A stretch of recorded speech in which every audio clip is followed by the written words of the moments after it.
નમસ્કાર, મેટ્રો ટ્રેનમાં હું વિશાલ મહેતા આપનું સ્વાગત કરું છું। સમાચારની શરૂઆત કરીએ મહત્વના ન્યૂઝથી।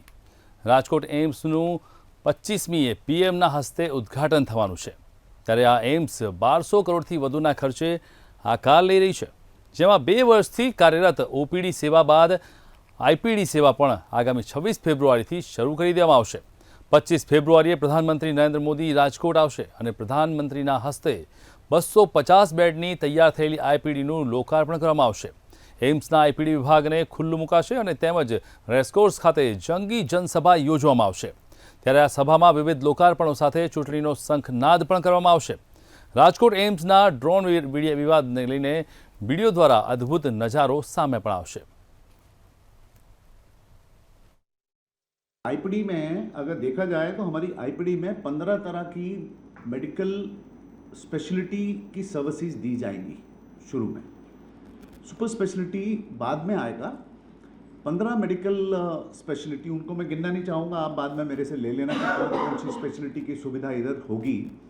और उसके एडिशन में हमारे पास 4 major state of the art modular operation theatre पूरे फंक्शनल हैं और 2 minor OT, labour room, blood bank, जितने भी सर्विसेज साथ में चाहिए होती किसी भी इंडोर पेशेंट के कार्यक्रम को चलाने के लिए, वो हम पूरी तरह तैयार हैं।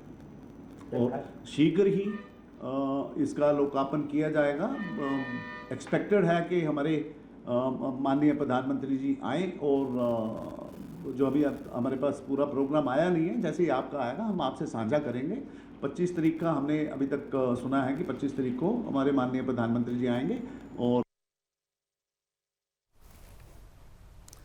અમદાવાદમાં Ahmedabad city police sports meet 2024નું આયોજન કરવામાં આવ્યું છે, તો રાજ્યના મુખ્યમંત્રી ભૂપેન્દ્ર પટેલના હસ્તે સાઈબાગ પોલીસ હેડક્વાર્ટર ખાતે આવેલા જેડી નાગરવાલા સ્ટેડિયમમાં આ કાર્યક્રમનું ઉદ્ઘાટન કરવામાં આવ્યું હતું।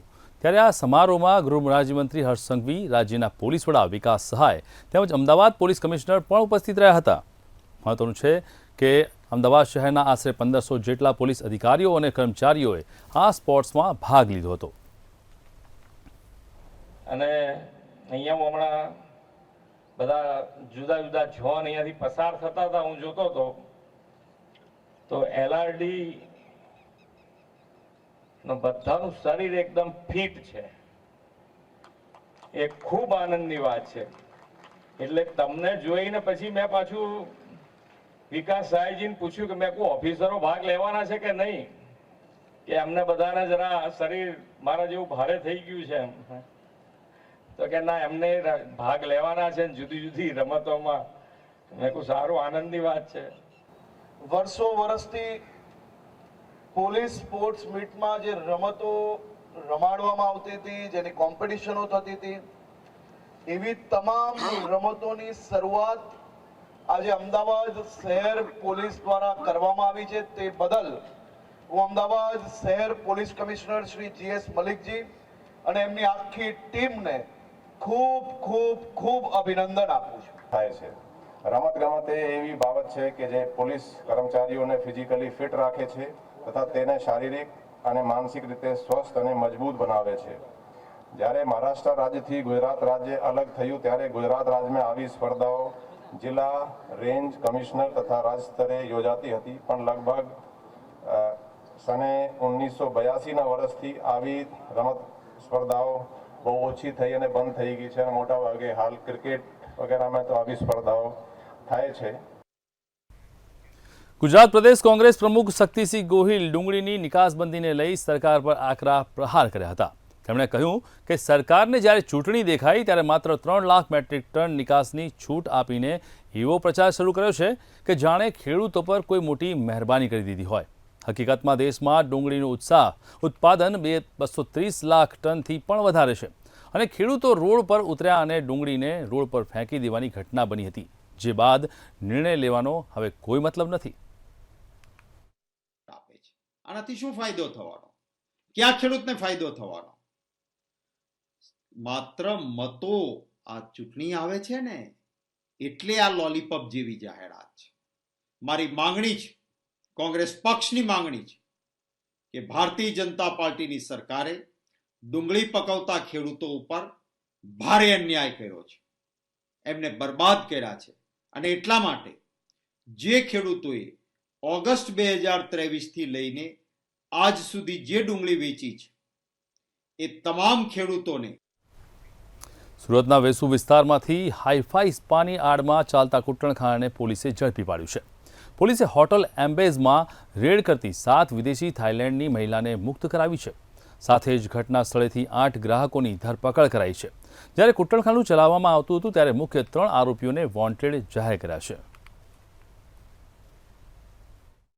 અલથાણ પોલીસ ટીમ તથા ઝોન 4ની એલસીબીની ટીમ દ્વારા રેડ કરવામાં આવતા કેટલાક ગ્રાહકો સાથે કેટલીક મહિલા સ્ત્રીઓ થાઇલેન્ડની મહિલાઓ મળી આવેલ, જેના આધારે વિગતવાર રેડ કરી અને સ્પાના બાના હેઠળ ચાલતું જે કુટ્ટણખાનું હતું તે ઝડપી પાડવામાં આવેલ છે. સદર કુટ્ટણખાનામાં 9 એક મહિલા મળેલ છે અને 7 ગ્રાહક મળેલા છે, જેમાં 7 ગ્રાહકોની ધરપકડ કરવામાં આવેલ છે. આ તો વાત કરી સુરતની. સુરતમાં 2 યુવતીના ગળે ફાંસો ખાઈ હાલમાં મૃતદેહ મળી આવ્યા છે, જેના કારણે ચકચાર મચી છે. અલથાણા વિસ્તારની અંદર જાડી ઝાખરામાંથી 2 યુવતીના મૃતદેહ લટકતી હાલતમાં મળી આવતા ચકચાર મચી ગઈ છે. ત્યારે આ બનાવની જાણ થતાં પોલીસનો કાફલો પણ ઘટના સ્થળે પહોંચી ગયો હતો. બંને યુવતીના શરીર પર ઈજાના નિશાન પણ મળી આવ્યા હતા. પોલીસે બંને યુવતીના મૃતદેહને સિવિલ હોસ્પિટલમાં પીએમ માટે ખસેડી આપ્યા છે અને પોસ્ટમોર્ટમ બાદ હકીકત શું સામે આવ્યો છે તેના આધારે કાર્યવાહી કરવામાં આવશે. પોલીસ સ્ટેશનના ભગવાન મહાવીર કોલેજના જાડી વિસ્તારમાં 2 મહિલાઓની લાશ મળી આવેલી છે. પ્રાથમિક રીતે તેઓ હેંગિંગ કરેલાનું જણાય છે. હાથ પર બ્લેડના પણ નિશાન છે. બંને બહેનો કઝિન છે અને ગઈકાલ રાત સુધી ઘરે નહોતી પહોંચી, જેથી તેમને શોધખોળ કરતા આજ સવારે તેઓ લટકેલી હાલતમાં મળી આવેલ છે. પરિવારની ઓળખ થતાં અને વિશેષ પૂછપરછ કરતાં પારિવારિક કોઈ નાના મોટા ઝઘડાના કારણે બંને બહેનોને મનદુખ થતાં બંને જણા એકસાથે સુસાઇડ કરેલ છે અને તેની અકસ્માત મોત દાખલ કરી અલથાણ પોલીસ સ્ટેશનમાં પીબી તાવિયડ નામના એએસઆઈ શ્રીના તપાસ. વાત કરીએ જામનગરની. જામનગરમાં મહાનગરપાલિકાની જનરલ બોર્ડની મીટિંગ મળી હતી, જેમાં 1368 કરોડનું બજેટ મંજૂર કરવામાં આવ્યું છે. જેમાં શહેરના નવું અદ્યતન સ્પોર્ટ્સ કોમ્પ્લેક્સ, રિવરફ્રન્ટ, નેક્સલેટ રોડ અને રાત્રિ બજાર, ગૌરવ પંથ અને સાથે જ અનેક વિવિધ વ્યક્તિનો સમાવેશ થાય છે. તો બજેટ દરમિયાન શહેરના પડતર પ્રશ્નોની સમસ્યા તેમજ ભ્રષ્ટાચારના મુદ્દાઓ વિશે પણ ખાસ ચર્ચા કરવામાં આવી હતી અને વિપક્ષો દ્વારા વિરોધ પ્રદર્શન કરવામાં આવ્યું હતું અને આમને સામને અનેક સવાલો પણ કરાયા હતા. આજ રોજ જામનગર મહાનગરપાલિકાનું આ જનરલ બોર્ડમાં 2024-25નું બજેટ રજૂ કરવામાં આવેલું હતું. 2024-25ના બજેટમાં જેમાં હાઉસિંગ ટેક્સ આવતો હતો, હાઉસ ટેક્સ, એને 100% એડવાન્સ ટેક્સ ભરનારને માફી આપવામાં આવશે અને એમાં હપ્તા સિસ્ટમ પણ રાખવામાં આવેલી છે. જેમ કે કોઈના પૈસા બાકી હોય એ હપ્તાથી ભરે તો જેટલો હપ્તો ભરશે એમાંથી એને વ્યાજમાં માફી આપવામાં આવશે. ભાવનગર ચારણ ગઢવી સમાજનું અપમાન કરનાર ગીગા ભમ્મરનો વધુ એક સમૂહ લગ્નના બફાટ કરતો વિડીયો વાયરલ થયો છે. જેમાં સમૂહ લગ્નના ભાષણમાં એક પણ બોલે છે કે હું રાજકારણનો રાવણ હતો, મારી પાસે ડીએસપી પણ બદલી કરવાના તાકાત હતી. તેમજ સમૂહ લગ્નના આયોજકો કહ્યું છે કે સમાજના સુરતના દાતાઓ પાસેથી પૈસા દાનમાં ન લેવા, તે દેહ વેપાર અને વ્યાજના 2 નંબરના પૈસા છે. તેવું દાન લેવાથી સમૂહ લગ્નમાં લગ્ન થયેલી દીકરીઓને સંતાનો પણ નહીં થાય.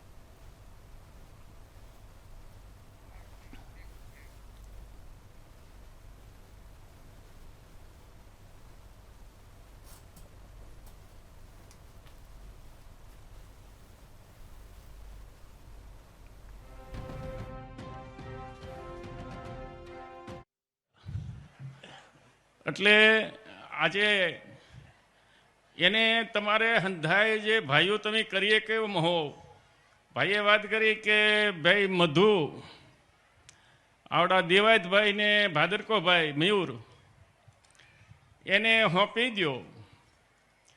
એ રહે છે સુરત અને એ સુરતના પૈસા એટલા ખરાબ છે કે હું સુરતમાં 27 વર્ષ રહ્યો છું. એ 15 ને 20% પૈસા તમારું જિંદગી બગાડી દે ને એક દીકરીને છે ને બાળક જ નહીં થાય.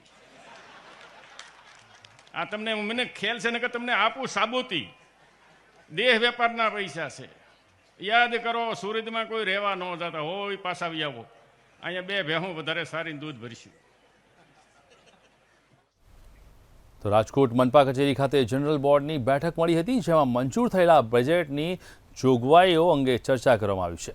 આ દરમિયાન વિપક્ષ નેતા ભાનુ સોરાણીએ બજેટ જોવાને લઈને અનેક સવાલો ઉઠ્યા છે.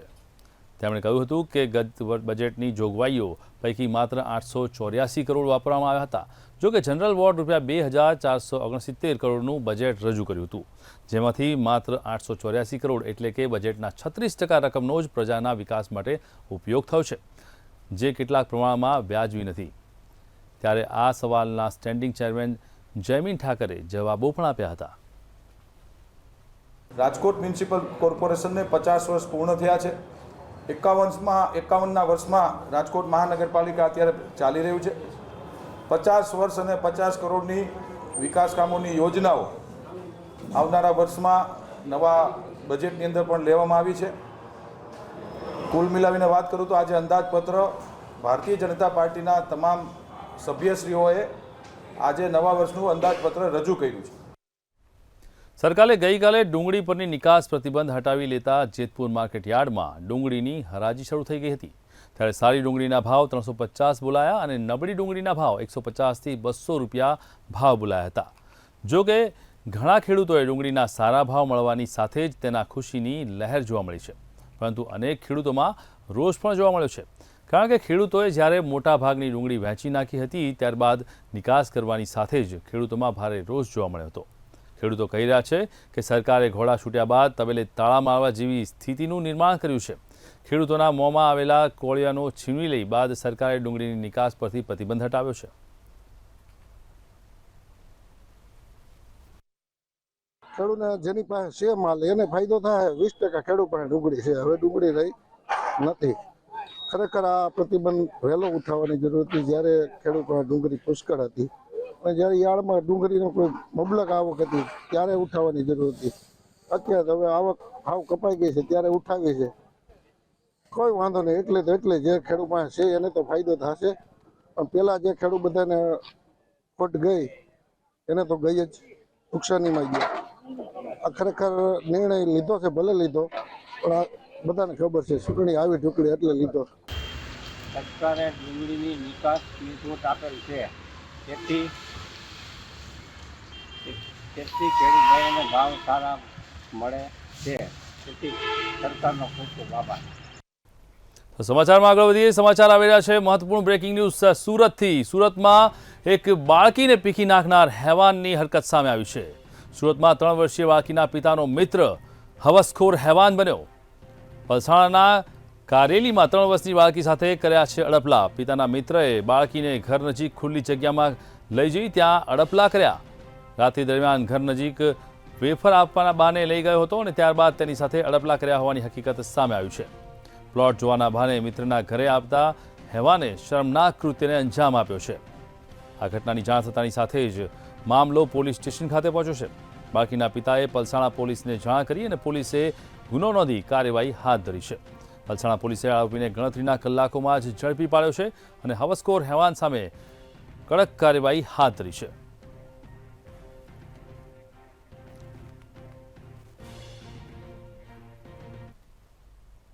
વાત કરીએ રાજકોટની. રાજકોટના જસદણમાં અસામાજિક તત્વોનો આતંક સામે આવ્યો છે, જેમાં અસામાજિક તત્વો દ્વારા સરમાળિયા દાદાના મંદિરમાં સાધુને મારવાના કિસ્સો સામે આવ્યો છે, જેથી ઇજાગ્રસ્ત સાધુએ સારવાર અર્થે હોસ્પિટલ લઈ જવામાં આવ્યા હતા. ત્યારે સમગ્ર ઘટનાને લઈ સાધુ સમાજ અને ભક્તજનોમાં ભારે રોષ જોવા મળ્યો છે. તેમજ મારવા પાછળનું કારણ હજુ પણ અકબંધ છે.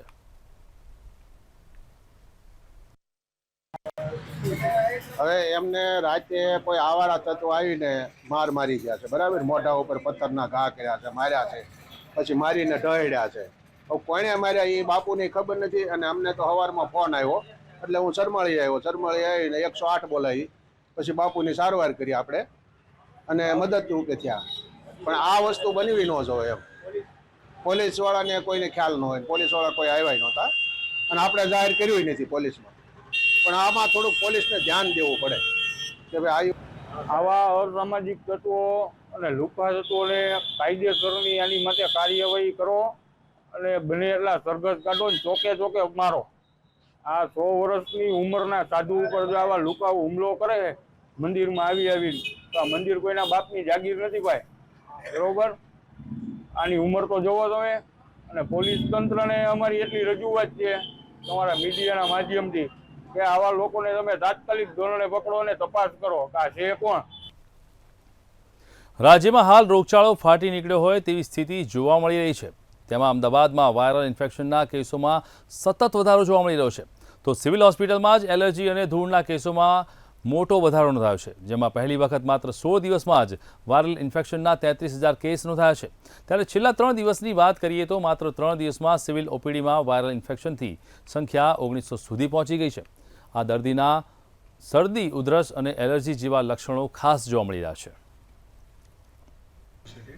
અને ઓવરઓલ જો વાત કરીશ તો ફેબ્રુઆરી મહિનામાં 4 ફેબ્રુઆરીથી ગઈકાલ સુધીની ઓપીડીનો આંકડો જોઈશું તો 35,000થી વધારે લોકોએ ઓપીડીની અંદર સારવાર લીધી છે અને 4,000થી વધારે લોકો એ દાખલ થઈ અને સારવાર લીધી છે. સિવિલ હોસ્પિટલ આપ સૌ જાણો છો કે ટર્શરી કેર સેન્ટર છે, ઘણા બધા સુપર સ્પેશિયાલિટી વિભાગ પણ છે, પ્લસ ઇમરજન્સી. એટલે આ બધું જોવા જઈએ તો એના હિસાબે પણ આપણને આવા આંકડા જોવા મળતા હોય છે. અમદાવાદના પશ્ચિમ રેલવે કચેરી ખાતે તેરા તુજકો અર્પણ કાર્યક્રમનું આયોજન કરવામાં આવ્યું હતું, જેમાં પોલીસ એસપી બલરામ મીણા સહિત પોલીસના ઉચ્ચ અધિકારીઓ હાજર રહ્યા હતા. તેરા તુજકો અર્પણ આ કાર્યક્રમમાં અમદાવાદ પશ્ચિમ રેલવેની હદમાં આવતા પોલીસ મથકમાં નોંધાયેલા ગુનાઓ અને ડિટેક્ટ કરી મુદ્દામાલ મૂળ માલિકને પરત કરવાનો કાર્યક્રમ યોજાયો હતો.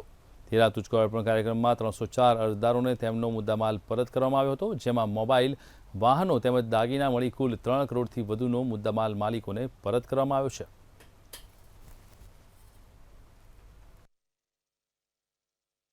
तुझको अर्पण बेसिकली एक कॉन्सेप्ट ऐसा है जिसमें किसी भी फरियादी का कोई भी सामान चोरी होता है, चाहे उसके अंदर गहने हो, चाहे उसमें उसका मोबाइल हो अथवा कोई रोकड़ रकम हो, जब वो केस डिटेक्ट होता है उस डिटेक्ट होने के बाद में उसको कई बार कोर्ट की प्रोसीजर का सामना करना पड़ता है और काफ़ी उसको समय लग जाता है. तो उस सारी प्रोसेस को सरल बनाने के लिए, उसकी जितनी हो सके उतनी मदद करने के लिए, और हम लोग उसमें एक वाहक बन के कोर्ट से परमिशन लेके उन लोगों को हम लोग ये हैंड ओवर करें जितना जल्दी हो सके, ये इसका उद्देश्य है. અમદાવાદ શહેર ટ્રાફિક અને પાર્કિંગની સમસ્યાને દૂર કરવા માટે કોર્પોરેશન દ્વારા દેશનું પ્રથમ સ્માર્ટ પાર્કિંગનો પાયલોટ પ્રોજેક્ટ લગાવવામાં આવ્યો છે. આ પ્રોજેક્ટ અંતર્ગત વાહનોના પાર્કિંગ માટે મોબાઈલ એપ્લિકેશનથી ચલાવવામાં આવશે. પ્રથમ 4 મિનિટ ગાડી પાર્કિંગમાં મફતમાં રહેશે અને જો વધુ સમય થાય તો જાતે જ ઇલેક્ટ્રિક લોક લગાડવામાં આવશે. આ લોકને ખોલવા માટે QR સ્કેન કરીને પૈસા ભર્યા બાદ જ તેને હટાવવામાં આવશે. હાલ આ pilot project Sindhu Bhavan road પર લગાવવામાં આવ્યો છે. સ્માર્ટ સિટી અમદાવાદ દિવસે ને દિવસે વધારે પ્રગતિ કરી રહ્યું છે. તમને જાણીને નવાઈ લાગશે કે દેશનો સૌ પ્રથમ સ્માર્ટ પાર્કિંગ પ્રોજેક્ટ છે તે અમદાવાદની અંદર લાગી ચૂક્યો છે અને અમદાવાદવાસીઓ આ પાર્કિંગનો કેવી રીતે ઉપયોગ કરી શકશે અને સાથે ચાર્જીસ કેવી રીતે પે કરી શકશે. આ જે પાર્કિંગ પ્રોજેક્ટ છે તે અહીં જે શરૂ કરવામાં આવ્યો છે ગોટીલા ગાર્ડન ખાતે, અને સાથે સાથે આ એકદમ સ્માર્ટ છે કારણ કે તે મોબાઈલ ઓપરેટેડ છે, એટલે તમારે કોઈ વ્યક્તિની જરૂર નહીં પડે અને તમારું જે વાહન છે તે કેવી રીતે પાર્ક થશે, કેવી રીતે ખુલશે. અહીંના જે પ્રોજેક્ટ ઇન્ચાર્જ છે ઋષિક શાહ. ઋષિકભાઈ, એ જણાવશો કે સૌથી સ્માર્ટ વસ્તુ, કારણ કે આપણે સ્માર્ટ સિટીમાં રહી રહ્યા છીએ અને આવા સ્માર્ટ પ્રોજેક્ટ આવી રહ્યો છે, કેવી રીતે વર્ક કરશે સામાન્ય લોકો માટે? સામાન્ય લોકો માટે આ એવી રીતે વર્ક કરશે કે કોઈ પણ વિઝિટર છે કે જે આવી રહ્યું છે, નજીકના શોપિંગ સેન્ટર છે કે કોઈ પણ જગ્યાએ જે જઈ રહ્યું છે, તો એને પહેલાં એવો પ્રોબ્લેમ પડતો હતો કે કોઈ પણ જે પાર્કિંગવાળો માણસ હોય એને શોધવું પડે, ચિઠ્ઠી ફડાવવી પડે. હવે એવું કંઈ શું કરવાની જરૂર નથી. તમે તમારું સિમ્પલી વ્હીકલ અહીંયા ઉપર મૂકો, એના પછી તમને 4 મિનિટ મળશે. 4 મિનિટમાં તમે તમારું વ્હીકલ પાર્ક કરો, તમારા વ્હીકલમાં જેટલા પણ લોકો છે એને તમે ઓફલોડ કરો. એના પછી જે ઓટોમેટિક જે બૂમ બેરિયર છે એ પાછળનું જે એ અપ થઈ જશે અને તમારું વ્હીકલ લોક થઈ જશે. તમે તમારું જે કોઈ પણ કામ છે એ પતાવીને તમે પાછા આવો છો, એના પછી તમારું સિમ્પલી તમારે ફોનમાં મોબાઈલ એપ્લિકેશનમાં તમારે QR કોડ સ્કેનર ઓપન કરવાનું રહેશે. આ QR કોડ સ્કેન કરવાનું રહેશે. એ સ્કેન કરશો એટલે તમે કયા ઝોનમાં અત્યારે તમારી ગાડી પાર્ક કરી છે, કેટલા લોકેશન પર મૂકી છે, પ્લસ તમે કઈ જગ્યાએ અત્યારે છો, કેટલા ટાઈમ પર તમે ગાડી પાર્ક કરીને કેટલા ટાઈમ ઉપર તમે લીવ કરી રહ્યા છો એની આખી ડિટેલ આવી જશે. એના પછી તમારે પે ના ઉપર ક્લિક કરવાનું રહેશે. તમે પે ના ઉપર ક્લિક કરશો એટલે તમને થેન્ક યુનો મેસેજ આવી જશે અને જે પાર્કિંગ બેરિયર છે એ ડાઉન થઈ જશે અને તમે ગાડી લઈ જઈ શકો છો. ઘણા વધારે હોશિયાર લોકો પણ હોય છે કે દાખલા તરીકે 4 મિનિટ થોડા પેમેન્ટ કરી દીધું પછી થોડી વાર ત્યાં ગાડી ઊભી રાખશે, તો આમાં છેતરપિંડી થવાની શક્યતા ખરી? નહીં સર, આમાં કેવું છે કે અત્યારે અમારો આ પાયલોટ પ્રોજેક્ટ ચાલી રહ્યો છે એટલે અમે એક પ્રાવધાન પણ મૂક્યું છે કે 4 મિનિટ સુધી તમે વ્હીકલ જો તમે ત્યાં ઓફલોડ નહીં કરો, પાર્કિંગ સેન્સર પરથી તમે વ્હીકલ નહીં હટાવો તો 4 મિનિટ પછી ઓટોમેટિક પાર્કિંગ બેરિયર છે, બૂમ બેરિયર છે, પાછું અપ થઈ જશે એટલે તમારે ફરીથી ચાર્જીસ પે કરવા પડશે. એટલે કે તમે જે રસ્તા પર આડેધડ પાર્કિંગ કરતા હોય ત્યારબાદ પેન પાર્કિંગ આવ્યું જેની અંદર ઘણી વખત તમારે જે વ્યક્તિ હતો કર્મચારી તેની સાથે માથાકૂટ બોલાચાલી થતી હતી, પરંતુ આ ઓટોમેટિક આખી વસ્તુ જે છે મોબાઈલ એપ્લિકેશનથી ચાલુ થવાની છે એટલે કે આવી સમસ્યાનો કોઈ સામનો નહીં કરવો પડે. અને સાથે જ જે એક સચોટ પૈસા જે છે તે અને સચોટ મિનિટો છે તે અહીં આપણે પેમેન્ટ કરવાનું રહેશે. અને એક સ્માર્ટ સિટી અંતર્ગત આ પાયલોટ પ્રોજેક્ટ છે. આગામી દિવસોમાં અમદાવાદ શહેરની અંદર આ રીતે અલગ અલગ જગ્યાઓ પર આ સ્માર્ટ પાર્કિંગ છે તે પણ જોવા મળશે. કેમેરામેન રાહુલ વાઘેલા સાથે મેહુલ દુધરેજા, મંતવ્ય ન્યૂઝ, અમદાવાદ. અમદાવાદમાં કોંગ્રેસના પ્રવક્તા મનીષ દોશીએ ભાજપ પર આકરા પ્રહાર કર્યા છે. તેમણે કહ્યું છે કે સરકારની નલ સે જલની યોજના રાજ્યમાં ભ્રષ્ટાચાર થઈ રહ્યો છે. હાલમાં 33 જિલ્લાઓ પૈકી 18 જિલ્લાઓમાં આ યોજના ભ્રષ્ટાચારની ફરિયાદ સામે આવી છે. સરકારે ઘણી જગ્યાએ ટાંકાનો બંધા બનાવ્યા પણ નળના જોડાણના બનાવ્યા નથી, તો પછી જગ્યાએ પર પાસે નળ આપવાની માત્ર તો વાતો જ છે. તેમજ ભાજપના સીધા કોન્ટ્રાક્ટરોને આ યોજના માટે પૈસા ચૂકવી દેવામાં આવ્યા છે, જેમાં નવસારી અને વાસદામાં 49 કરોડ ચેકિંગ કર્યા વગર જ ચૂકવી દેવામાં આવ્યા છે. ત્યારે ભ્રષ્ટાચારનો સામે આવ્યો છે અને કડક પગલાં લેવા માટે કોંગ્રેસ દ્વારા માંગ કરવામાં આવી છે.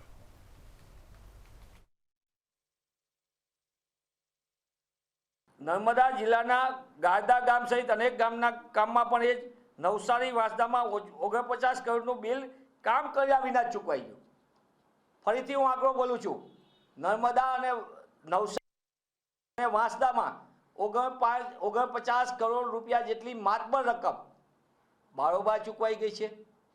કામની ચકાસણી કોણે કરી, કોણે આ ઓર્ડરો આપ્યા, કોને આપ્યા કોન્ટ્રાક્ટરોને, અને એમાં પણ બધા મોટાભાગના કોન્ટ્રાક્ટરો સીધી પ્રત્યક્ષ અને પરોક્ષ રીતે ભાજપાના ફંડ રેઝર છે, ક્યાં ભાજપાના પદાધિકારીઓ છે સીધા.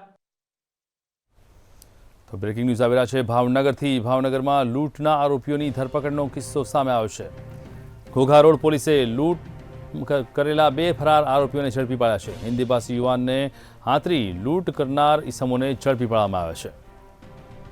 રબર ફેક્ટરી પાસે ચોથીરામ નામના ઈસમને લૂંટ્યો છે. મહત્વપૂર્ણ છે કે ચોથીરામે ઘોઘા રોડ પોલીસ મથકમાં નોંધાવી હતી ફરિયાદ. લૂંટ કરનાર બંને ઈસમોને ઝડપી પાડવામાં આવ્યા છે.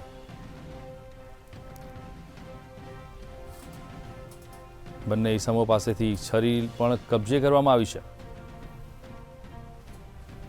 હિન્દી ભાષી યુવાનને આંતરી લૂંટ કરનાર ઈસમોને ઝડપી પાડ્યા છે. રબર ફેક્ટરી પાસે ચોથીરામ નામના ઈસમને લૂંટ ચલાવી હતી. ચોથીરામે ઘોઘા રોડ પોલીસ મથકમાં ફરિયાદ નોંધાવી અને ત્યારબાદ તપાસના આધારે 2 હિન્દી ભાષી આરોપીઓને પકડી પડાયા છે.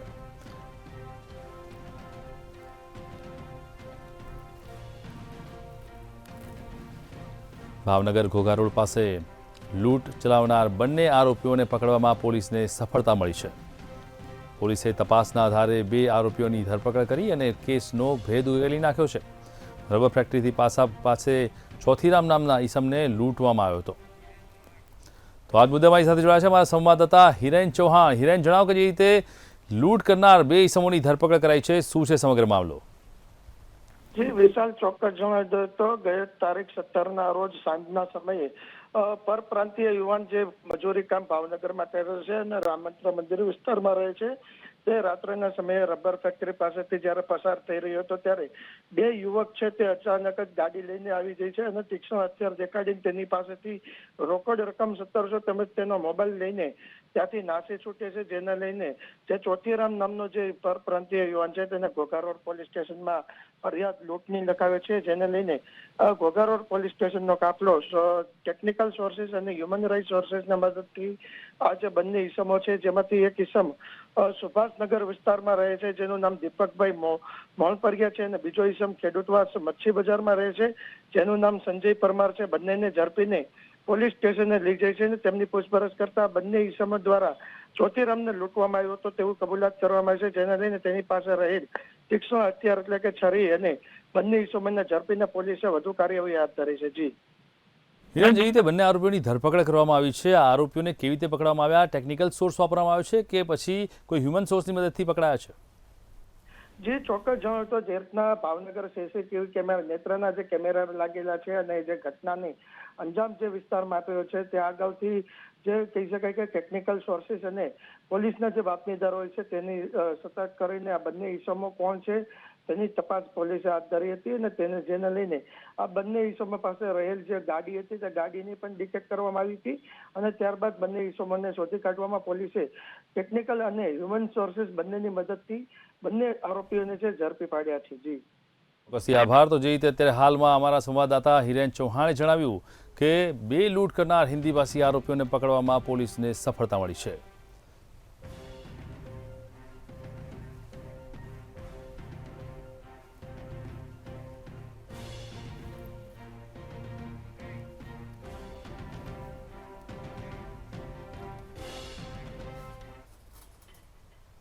તો સમાચારમાં અત્યારે બસ આટલું જ. મહત્વના સમાચાર માટે જોતા રહો મંતવ્ય ન્યૂઝ. નમસ્કાર.